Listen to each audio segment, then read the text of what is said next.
All right, so I have a special one for you today. This book, it almost shouldn't exist. It is unclear to me how this book does exist. The author, Harold McGee, is, I don't know, a living god? Unclear. You can look at the back of the book. People are like, this book is so amazing. Yeah, I've just given you all of that. You can look at this part of the book, and it's like, oh, look, it says some things. Yeah. Frankly, you don't care about that. What you care about is the fact, one, that the name is so boring. There's something important there.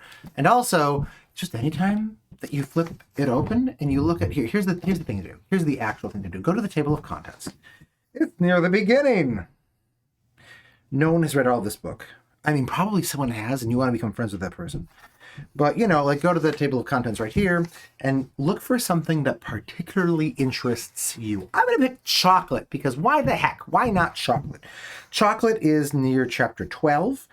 Near Sugars, Chocolate, and Confectionery. That's page 645. This is a big book. Go to page 645 or whatever you do. Fruits are kind of a fun one. 645. Great.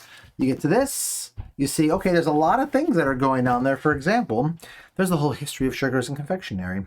Then there's the nature of sugars. And there's sugars and syrups. And there's sugar candies and confectionery. If you wanted to know all about gum, you could go to page 693. But I'm interested in chocolate, 694.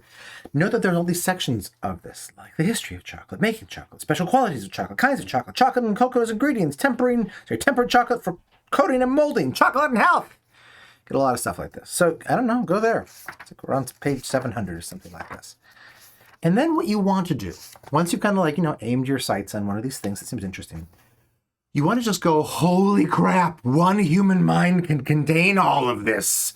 So I go to the beginning of the chocolate section, and he talks about all of the history of chocolate, and he talks about early chocolate confections, and you'll recognize a lot of the things that I got from this whole course coming from exactly this section. And you just get all of this, and there are pictures, and then you have all of these numbers, and they're really interesting. Everything in this, if you just kind of focus and go I'm interested in this general topic, every one of the details is kind of interesting.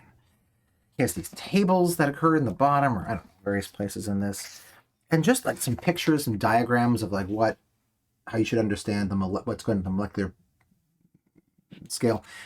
We have this with the these are the exact steps of what you take out or what you put in. This really helped me understand chocolate. We should have drawn it.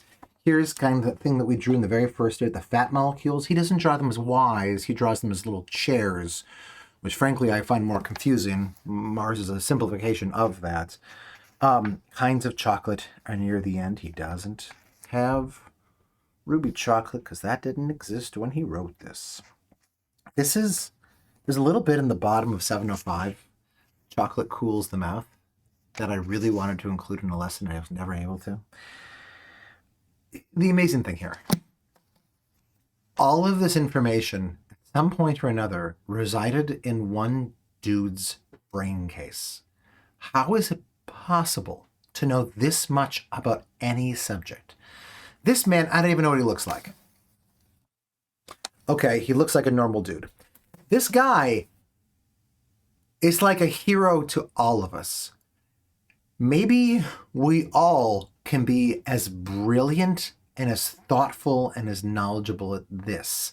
If only, I don't want to say we try. I don't know, right? How do you even achieve this? It's a mystery. Spend 5 minutes, find some piece of this book, some general topic of this book that you're interested in, and just go, wow. Bon appetit.